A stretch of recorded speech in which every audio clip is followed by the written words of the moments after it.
या बातमीचे प्रायोजक आहे साई सरकार पासपोर्ट अँड इन्शुरन्स सेवा केंद्र। आमच्याकडे कमीत कमी कागदपत्रात पासपोर्ट काढून मिळेल। सर्व प्रकारच्या वाहनांचे इन्शुरन्स काढून मिळतील। पत्ता साक्री धुळे महामार्ग देसले हॉस्पिटल समोर साक्री। प्रोप्रायटर रफिक शेख।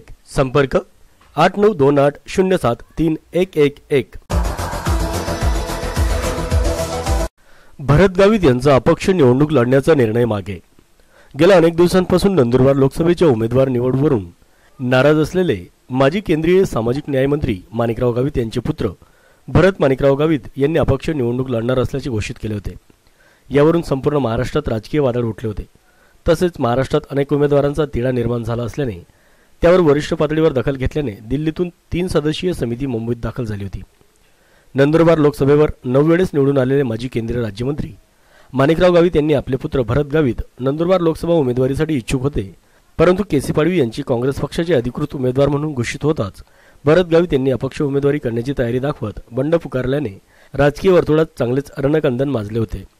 याची दखल घेत राज्याचे निवडणूक प्रभारी मल्लिकार्जुन खरगे यांनी गावित पितापुत्र यांना मुंबई येथे बोलावून त्यांचे म्हणणे समजून घेतले व वरिष्ठ नेत्यांनी उमेदवार निवडताना आपल्याला विश्वासात घेतले नाही असे मान्य करत माणिकराव गावित यांची समजूत काढली। काँग्रेस पक्षासाठी आपण दिलेले योगदान महत्त्वाचे असून आपण आपला निर्णय मागे घेऊन काँग्रेस पक्षाला मजबूत करण्याचे काम आपल्याला करावे लागेल असे सांगून त्यांची समजूत काढण्यात आली। दरम्यान भरत गावित यांनी आपला अपक्ष उमेदवारी करण्याचा निर्णय मागे घेत असल्याचे आमच्या प्रतिनिधीशी बोलताना सांगितले।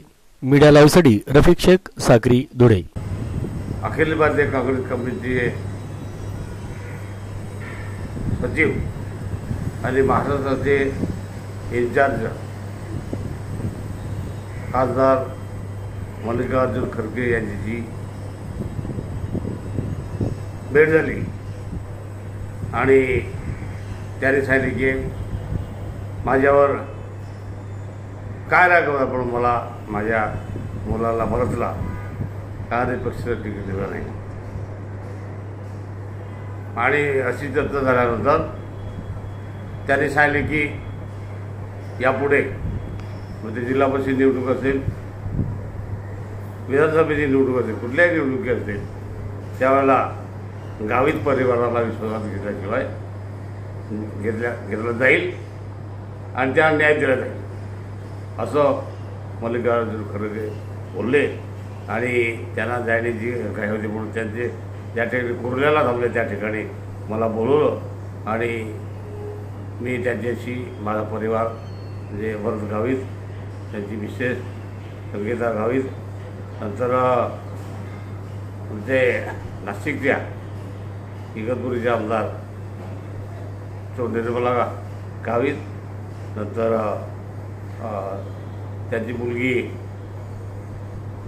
नयना गावित आणि असे सगळे परिवाराचे लोक त्याला म्हटलं। त्याने सगळ्यांसमोर सांगितलं की यापुढे कुठल्याही निवडणुका होतील त्याच्यामध्ये तुम्हाला आणि तुमच्या गावाबरोबर विश्वास घेतला जाईल आणि अन्याय होणार नाही अशी देखील आम्ही खात्री देतो आणि पक्षावर आणि आमच्यावर विश्वास ठेवा।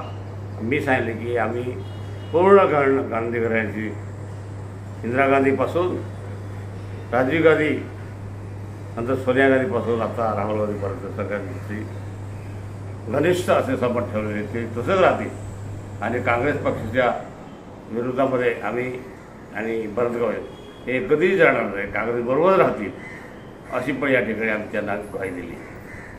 धन्यवाद।